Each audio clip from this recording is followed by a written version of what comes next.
नमस्कार। न्यूज 24 के मंथन कार्यक्रम में एक बार फिर से आपका स्वागत है। लखनऊ से लाइव हूं मैं आपके साथ, मानक गुप्ता।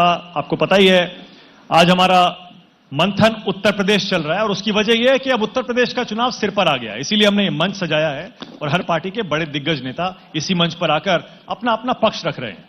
मंथन के इस सेशन में हम बात करने वाले हैं इस चुनाव की एक ऐसी सच्चाई की इसे कोई नहीं नकार सकता। हिंदुस्तान में कहीं भी चुनाव होता है, जाति हमेशा एक बहुत अहम फैक्टर बन जाती है और यूपी के चुनाव में यह बात और ज्यादा सच हो जाती है। क्या इस बार भी उत्तर प्रदेश के चुनाव में जातियां बहुत बड़ा रोल प्ले करने वाली हैं, खासतौर से ओबीसी समुदाय। आपको याद ही होगा बीजेपी किसी जमाने में अपर कास्ट ऊंची जातियों की पार्टी मानी जाती थी, लेकिन यह सब बदलना शुरू हुआ 2009 के बाद, खासतौर से 2014 के बाद। 2019 के बाद तो माना गया ओबीसी का 70-80% वोट बीजेपी को गया है। बल्कि कुछ लोग तो यहां तक कहते हैं और आंकड़े उसकी गवाही भी देते हैं कि बीजेपी जो केंद्र में और यूपी में सत्ता में आई वो सिर्फ ओबीसी की वजह से आई, क्योंकि देश में 40-50% आबादी ओबीसी की है। क्या इस बार भी जिसका ओबीसी उसकी सरकार, बाकी जातियां किस तरफ जाएंगी? मंथन के इस सेशन में इसी पर चर्चा होगी। एक एक करके अपने पैनलिस्ट से आपका परिचय करा दूं। तालियों से स्वागत करिए एसपीएस बघेल का। मेरी दाईं तरफ बैठे हैं, केंद्रीय कानून राज्य मंत्री हैं, आगरा से सांसद हैं। बाईं तरफ बैठे हैं प्रमोद तिवारी, 9 बार के विधायक हैं, गिनीज बुक में नाम तक आ चुका है प्रमोद जी का, राज्यसभा सदस्य भी रहे हैं। मेरे बाईं तरफ बैठे हैं राजपाल कश्यप, समाजवादी पार्टी के एमएलसी हैं और पिछड़ा वर्ग प्रकोष्ठ के प्रदेश अध्यक्ष और धर्मवीर चौधरी हैं जो कि बीएसपी के प्रवक्ता हैं और एक भाईचारा कमेटी है जिसके ये संयोजक सदस्य भी हैं। सभी का जोरदार तालियां, जरा तालियां बजाइए। पता लगना चाहिए कि चारों पार्टियों के यहां नेता बैठे हुए हैं। बघेल साहब, मैं आप ही से शुरू करूंगा क्योंकि आपको हाल में केंद्र की मोदी सरकार में जो जिम्मेदारी दी गई, आपको बहुत बड़ा पद दे दिया गया। मुझे नहीं पता कि आप उस पद की उम्मीद कर रहे थे या नहीं कर रहे थे। आपकी मुस्कुराहट सब कुछ कह रही है। इसका मतलब आप भी हैरान हुए थे जब आपको इतना बड़ा मंत्रालय, कानून मंत्रालय, न्याय मंत्रालय और उसमें राज्य मंत्री बना दिया गया। कुछ लोग कहते हैं कि आप ओबीसी हैं, इसीलिए आपको यह मंत्रालय दिया गया। माइक ले लीजिए। मैं संगठन का और प्रधानमंत्री जी का आभार प्रकट करना चाहूंगा कि जिस विभाग की शुरुआत बाबा साहब भीमराव अंबेडकर जी हमारे पहले कानून मंत्री थे, बीच में बहुत विद्वान लोग रहे, लेकिन जब से मैंने राजनीति शुरू की है, आदरणीय शशि भूषण जी, जेठमलानी साहब, कपिल सिब्बल साहब, जेटली साहब, रविशंकर जी, आचार्य भारद्वाज साहब, तो उन्हीं का एक छोटा उत्तराधिकारी अगर मुझे समझा गया है तो मैं आभार प्रकट करना चाहूंगा। किस वर्ग से आता हूं उससे ताल्लुक इसका नहीं है। संयोग है कि मैंने एमएससी की है, एलएलबी की है, पीएचडी की है, एक विषय में एमए और किया है, और दूसरा 4 बार लोकसभा, 1 बार राज्यसभा, 1 बार विधानसभा, अभी राज्य में योगी जी की सरकार में मंत्री था। तो ये 6वां कार्यकाल है, 3 सदन हो गए हैं। शायद ये भी देखा गया हो। शायद ये भी देखा गया। इतनी ईमानदारी के लिए आपकी दाद देनी पड़ेगी मुझे। लेकिन आप धन्यवाद जो कह रहे हैं कि आपको इतना बड़ा पद दिया गया, धन्यवाद आप इसलिए कह रहे हैं कि आपको बना दिया गया, या धन्यवाद आप इसलिए कह रहे हैं कि एक ओबीसी वर्ग के नेता को बना दिया गया? सबका साथ, सबका विकास, सबका विश्वास, सबका प्रयास। मोदी जी एक ऐसा चश्मा पहनते हैं जिसमें सब एक से नजर आते हैं। मोदी जी ने एक भारतीय जनता पार्टी जनसंघ से यहां तक आई है। मूल सिद्धांत अंत्योदय है। अंत्योदय की छोटी सी परिभाषा यह समझ में आती है कि अंतिम व्यक्ति के चेहरे पे मुस्कुराहट, लेकिन मोदी जी ने उस मुस्कुराहट को खिलखिलाहट में बदलने की कोशिश की। 12 का बीमा देके, 330 का बीमा देके, किसान सम्मान निधि देके, करोड़ों आवास देके, करोड़ों लोगों का शौचालय दे करके, 5 लाख का आयुष्मान करके।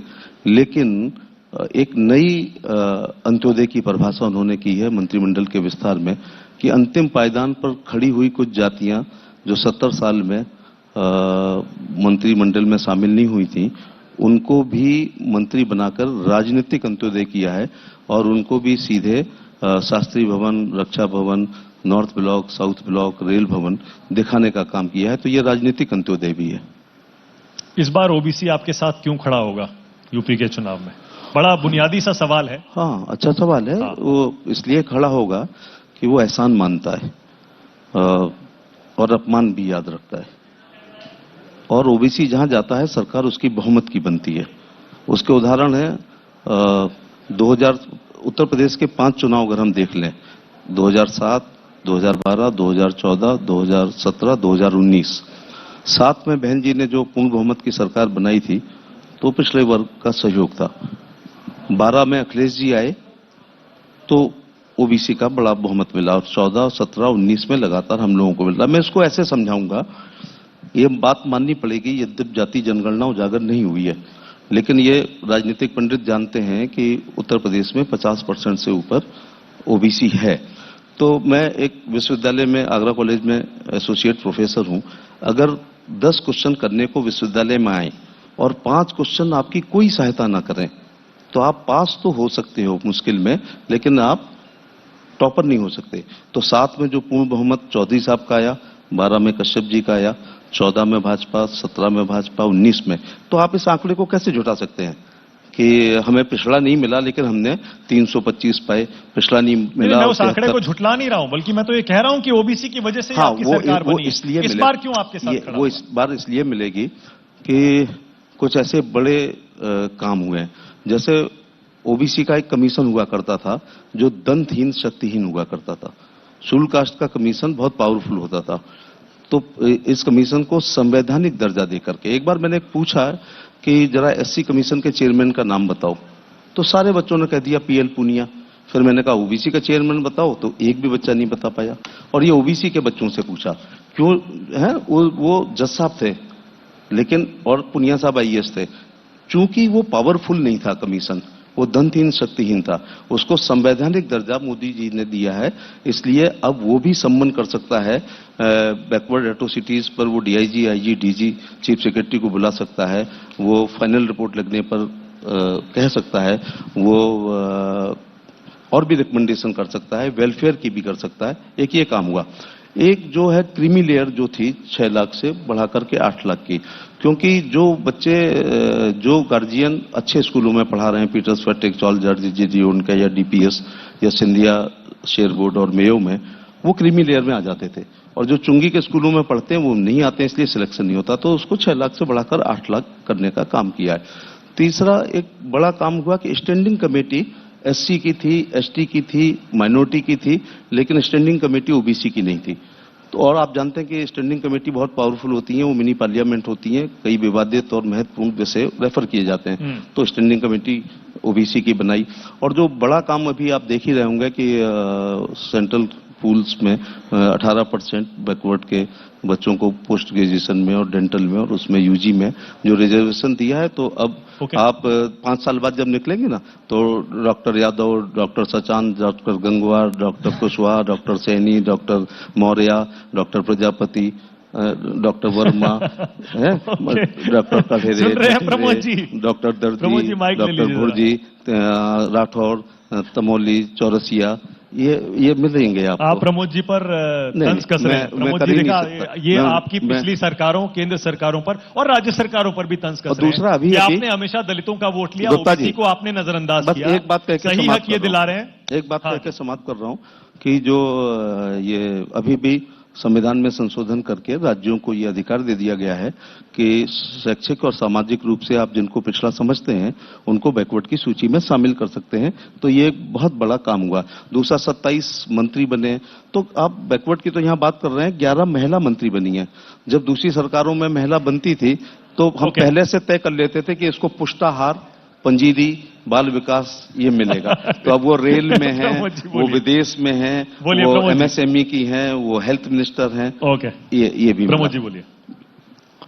मैं बधाई दूंगा बघेल जी को, मंत्री बन के शायद पहली बार कम से कम लखनऊ किसी लखनऊ पहली बार आए। ठीक है, तो उनको जो बोल रहे हैं उनको वही बोलना चाहिए।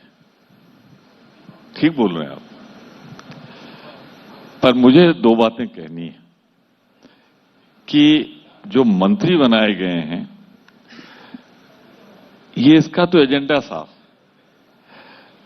क्योंकि किसान के मुद्दे पर, महंगाई के मुद्दे पर जब लोकसभा नहीं चल पाई तो परंपरा है जब मंत्रिपरिषद का विकास होता है, बढ़ाया जाता है, तो प्रधानमंत्री या मुख्यमंत्री जो भी स्थिति रहे वहां मंत्रियों का परिचय कराया जाता है। तो हमारे आदरणीय प्रधानमंत्री जी ने ये नहीं कहा कि मैं बड़ा नुकसान हो गया, हम मंत्रियों का परिचय नहीं करा पाए। उन्होंने वहीं से एजेंडा फिक्स किया कि हम बैकवर्ड मंत्री बहुत थे इसलिए हम परिचय नहीं करा पाए। ये गलत किया विपक्ष ने, याद होगा आपको मेरे ख्याल से। पर मैं एक चीज कहना चाहता हूं, प्रतिशत पे ना जाएं बघेल जी, वरना नुकसान होगा। और हमारे पास तो ले दे के 3 मुख्यमंत्री बचे हैं। राजस्थान के मुख्यमंत्री बैकवर्ड, छत्तीसगढ़ के मुख्यमंत्री बैकवर्ड, और पंजाब में शेड्यूल कास्ट। कल ही परसों की बात है।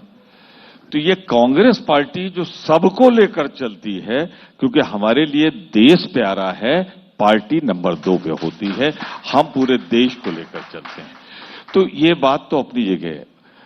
कोशिश यही है कि मुद्दा बदला जाए, पर इस बार का जो चुनाव होगा, जो मंथन आप कर रहे हैं, मेरे नजरिए में चुनाव होगा जो कोरोना में गंगा में बहती हुई हजारों लाशें मिली हैं, उस मुद्दे पर चुनाव होगा, जो कोरोना की बदइंतजामी। मैं उत्तर प्रदेश का जिक्र कर रहा हूं। जाति की लाइनें मिट जाएंगी, आप ये कह रहे हैं? मैं कोशिश तो यही कर रहा हूं।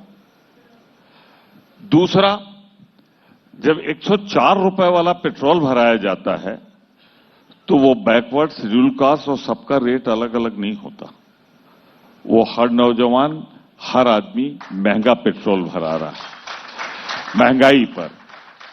तीसरा, जो न पहले कभी था, बघेल जी और हम दोनों बहुत दोस्त रहे हैं, कई सरकारें इन्होंने देखी हैं, कई सरकारों में हम लोग साथ रहे हैं। मैं सिर्फ एक चीज कहना चाहता हूं, पहली बार उत्तर प्रदेश के इतिहास में अगर कुछ हुआ है तो चले जाइए देहात में। मैं तो देहात, मेरा निर्वाचन क्षेत्र है, बड़ा हिस्सा। बहुत से खेतों में लोगों ने जुताई बुआई इसलिए नहीं की है कि भाजपा राज में अन्ना जानवर, छुट्टा जानवर, वो छुट्टा जानवर को ये नहीं समझाया जाता कि ये बैकवर्ड का खेत है मत चढ़ना, ये शेड्यूल कास्ट का है मत चढ़ना, ये उनका है मत चढ़ना। तो आज सबसे बड़ी समस्या अगर देहात में कोई है तो छुट्टा जानवर की है, जिससे फसलों को रात रात भर किसान रखा रहा है। और जो वहां बैठे हैं ना दिल्ली बॉर्डर पे किसान, उसमें जाके देख लेना, ज्यादातर बैकवर्ड बैठे हुए हैं, बैकवर्ड लोग हैं, क्योंकि वही पैदा करते हैं अन्नदाता के रूप में, तब देश खाता है। तो वहां तो नहीं चल रहा है। रिजर्वेशन मंत्रिपरिषद में कर देने से नहीं काम चलेगा। काम चलेगा जब उत्तर प्रदेश की जनता को सीधा लाभ मिलेगा। अब और बता दूं मैं आपको, 1 मिनट 2 मिनट जल्दी मत करिएगा। ये जो शौचालय बन रहे हैं ना, इसमें जो रिश्वत का रेट है उसमें भी बैकवर्ड शेड्यूल कास्ट का कोई क्राइटेरिया नहीं, बराबर है सबका मामला। कितनी शौचालय में कितनी रिश्वत चल रही है? आप, क्योंकि आप कह रहे हैं आप देहात से आते हैं। हाँ, लोग जो मुझे आरोप क्या है? जो लोग मुझे आके बताते हैं, आवास में 50,000 के आसपास डीबीटी है, आवास डीबीटी है, सीधे खाते में जाते हैं। सीधे खाते में जाने से रिश्वत नहीं बचती है। सीधे खाते में जाने पे जाते ही तब है जब पहले जमा हो जाता है। तो वो सब बेकार की बातें हैं। मेरी जानकारी में जो है वो ये है, आपने जो रेट पूछा मैंने बता दिया, 10,000 के आसपास, 50,000 के आसपास। तो ना भ्रष्टाचार बंद हुआ है, ना उसमें ही क्राइटेरिया लगा दें कि बैकवर्ड का नहीं लिया जाएगा, शेड्यूल कास्ट का नहीं लिया जाएगा, या किसानों में जो न्यूनतम समर्थन मूल्य कम से कम उनको तो दिया जाएगा। तो वो ठीक है, हर पार्टी का अपना आगड़न है, करें, उसमें कोई दो राय नहीं है। लेकिन अगर कुपोषण में उत्तर प्रदेश में और किसी चीज में टॉप नहीं किया है उत्तर प्रदेश ने पिछले 4 साल में। कुपोषण में उत्तर प्रदेश बिहार ने टॉप किया है। महिलाओं के खिलाफ अपराध में टॉप किया उत्तर प्रदेश। इस मुद्दे पे चुनाव होगा। और सुन लीजिए बस एक मिनट, एक चीज जान लीजिए, जो बलात्कार का शिकार हुई हैं, मैं नहीं आना चाहता, पर आप जाके देखिएगा शेड्यूल कास्ट बैकवर्ड की महिलाएं ज्यादा शिकार हुई हैं, ज्यादा पीड़ित हुई हैं। आप आंकड़े उठा के देख लें। तो चुनाव उस मुद्दे पे नहीं होगा कि कौन मंत्री किस वर्ग का बना है। चुनाव होगा महंगाई पर, छुट्टा जानवर पर, चुनाव होगा कोरोना में बद इंतजामी पर। और मेरा अपना आकलन है, मुझे भी थोड़ा बहुत चुनाव लड़ने का अनुभव है, कि भारतीय जनता पार्टी जो दिवा स्वप्न रात में सपने देख रही है, देखने का अधिकार भी है, अब दिन में भी देखने लगी है, ये चुनाव भाजपा का वाटरलू साबित होगा। ओके प्रमोद जी, मैंने आपको बिल्कुल अनइंटरप्टेड टाइम दिया। बस मैं इतनी सी बात कह दूं, उसके बाद राजपाल जी और धर्मवीर जी के पास भी जाना है, कि अगर वाकई ऐसा होता, जमीनी सच्चाई ये होती कि सारे इन मुद्दों पर चुनाव हो रहा होता, तो सारी की सारी पार्टियां अलग अलग जातियों को अलग अलग सम्मेलन करके, अलग अलग यात्राएं निकाल के अपनी तरफ करने की कोशिश नहीं कर रही होती, इंक्लूडिंग कांग्रेस। राजपाल जी, मैं एक चीज कह दूं, आपकी पार्टी भी कर रही है, आपने कांग्रेस का नाम कांग्रेस ले लिया, भी कर रही है। कांग्रेस का नाम ले लिया तो मुझे कांग्रेस की तरफ से कहना है, कांग्रेस सबको साथ लेकर चलती है, सबकी तरह करती है। अब ये नहीं, अब ये पर नहीं अलग है अलग जातियों कि के लिए अलग अलग कार्यक्रम तो कर रहे हैं ना। चुनाव के पहले 600 मरवा दो और उसके बाद प्रबुद्ध सम्मेलन करो, उससे काम चलने वाला नहीं है।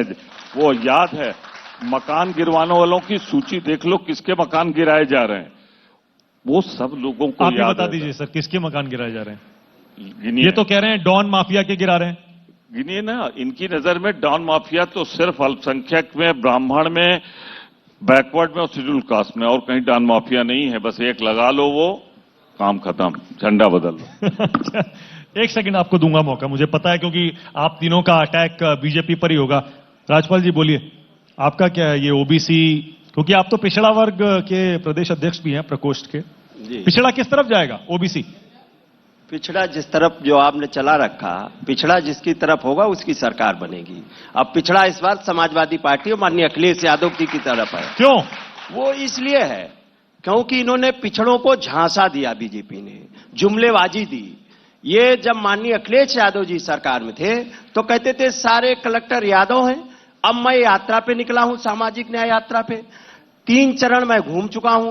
किसी जिले में हमें मौर्य का बेटा कलेक्टर नहीं दिखाई पड़ा, कश्यप का बेटा कलेक्टर नहीं दिखाई पड़ा, पाल का बेटा कलेक्टर नहीं दिखाई पड़ा, विश्वकर्मा का बेटा कलेक्टर नहीं दिखाई पड़ा, साहू का बेटा कलेक्टर नहीं दिखाई पड़ा। तो कौन दिखाई पड़ा? कौन दिखाई पड़ा? अब ये तो सरकार बताए कौन बैठा है ना, मैंने तो देखा है। अरे जब गए आप, मैं पूछ रहा हूं, जब आप गए आपको पिछड़ी जातियों का नहीं दिखाई पड़ा, तो कौन सी जाति का दिखाई पड़ा? थानेदार भी दिखाई नहीं पड़ा। कौन सी जाति का था? ये एसपी सिंह बघेल साहब हैं।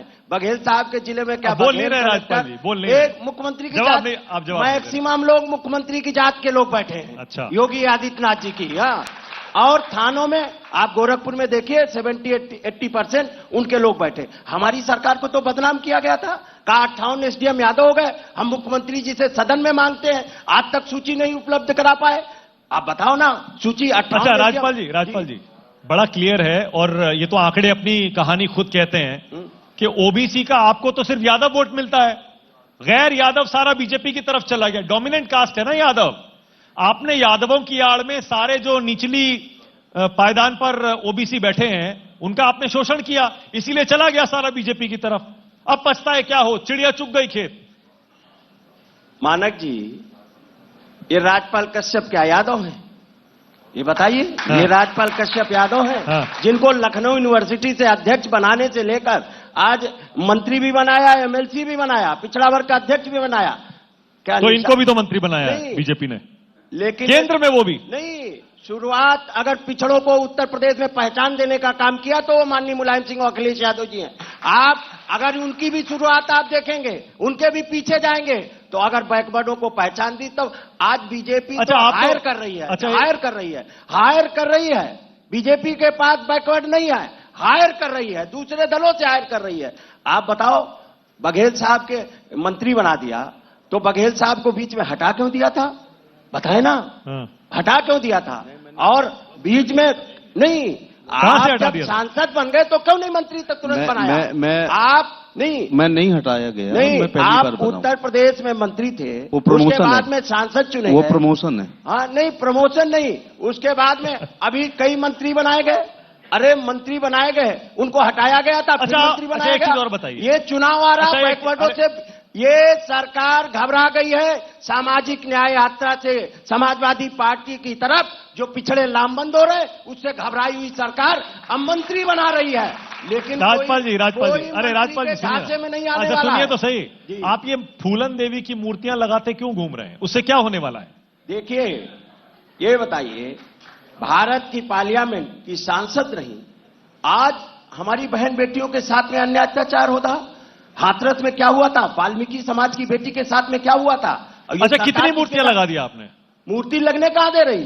अगर कौन नहीं लगने दे रहा है? ये बीजेपी सरकार क्यों नहीं लगने दे रहा? ये इसलिए नहीं लगने दे रही, जो बहन बेटियों को अपना जूती समझते थे, वो लोग नहीं लगने देना चाहते हैं कि बहन बेटियों का सम्मान हो। अन्याय अत्याचार के खिलाफ लड़ने वाली बघेल साहब, पहले आप जवाब दे बताइए, दीजिए। ओके, जवाब, आप आपका बताइए, जवाब ले रहा हूं, आपका जवाब ले रहा हूं। सत्ता संरक्षित रुकिए ना, लोगों ने रुकिए तो सही, जवाब ले रहा हूं। तोड़ने का काम किया। बघेल साहब जवाब दीजिए, फिर आ रहा हूं धर्मवीर जी, बोलिए। आप 2022 के उत्तर प्रदेश के चुनाव को मद्देनजर रख करके यहाँ बात कर रहे हैं, खासतौर से ओबीसी को देखते हुए।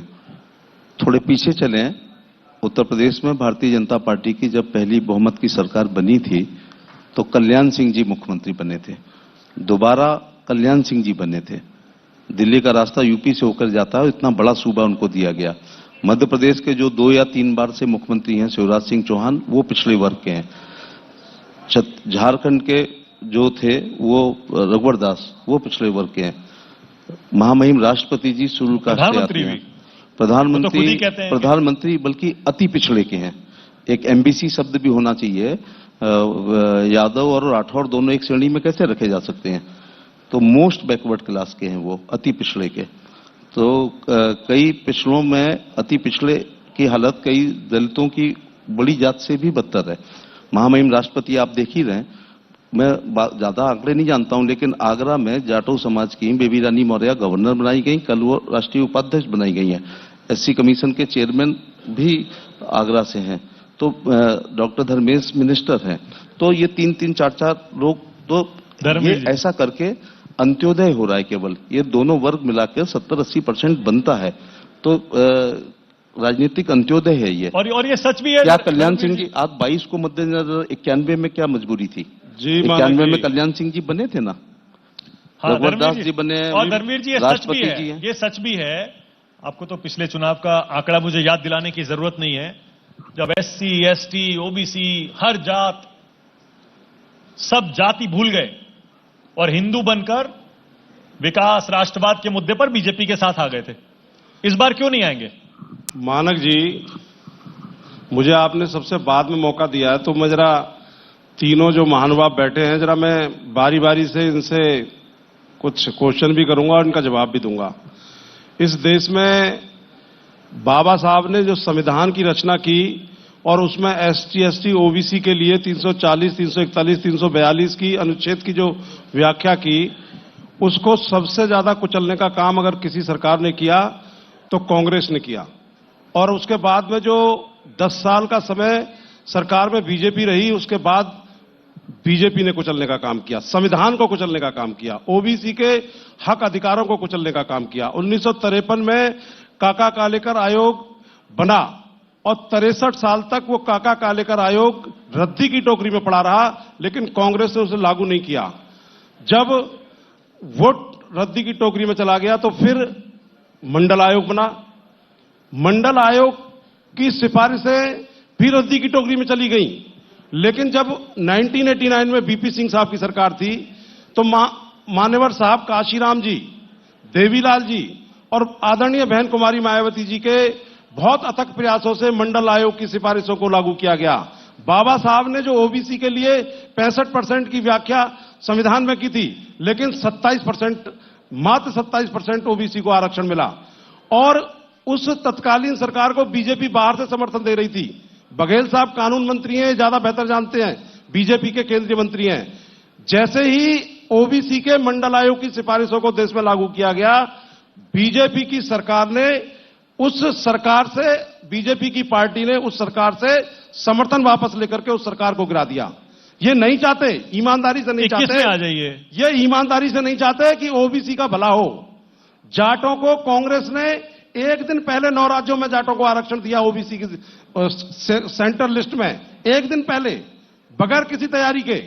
और मोदी जी ने अपने निवास पर बुला करके कहा कि मैं सुप्रीम कोर्ट से कटे हुए आरक्षण को दोबारा से लागू करवाऊंगा, लेकिन वो कोरा झूठ साबित हुआ।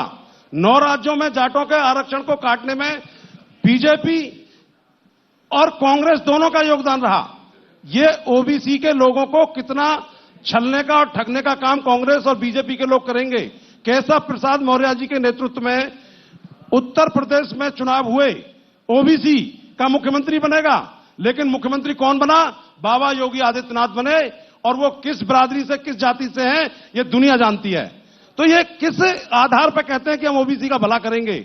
ये ओबीसी के वोट लेना चाहते हैं, लेकिन ओबीसी का भला नहीं करना चाहते। ओबीसी का भला अगर कोई कर सकता है तो वो बहुजन समाज पार्टी कर सकती है, उसकी नेता आदरणीय बहन कुमारी मायावती कर सकती हैं, बाबा साहब का संविधान कर सकता है। इसी नोट पे धर्मवीर जी, और ये जो कस्टर साहब मेरे बराबर में बैठे हैं, जब इनकी सरकार बनती है तो 27% के कोटे में एक भी जाट गुजर प्रजापति अगर कोई भर्ती हो जाए चपरासी से लेकर एसडीएम तक, तो आप मुझे बता दीजिएगा। धर्मवीर जी, यादव महासभा का एक सूत्रीय कार्यक्रम चलता है। प्लीज रुकिए ना, इसलिए कह रहा हूं कि देखिए, इसीलिए इनकी सरकार को भी धर्मवीर जी लोगों ने बेदखल कर दिया। अब रुकिए ना प्लीज।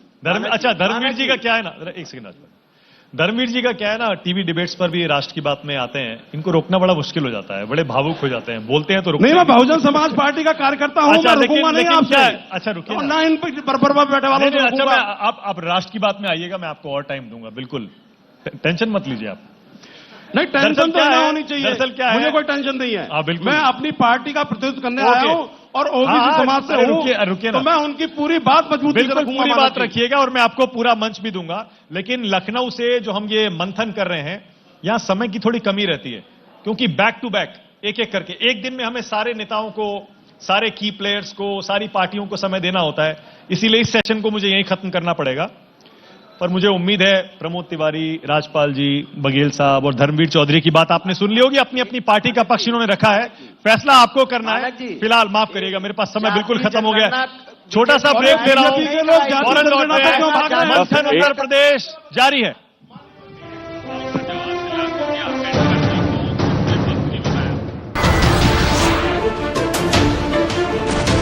नमस्कार, मैं हूं मानक गुप्ता।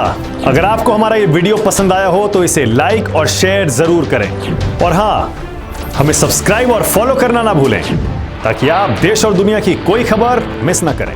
तो जुड़े रहिए हमारे साथ और देखते रहिए News 24।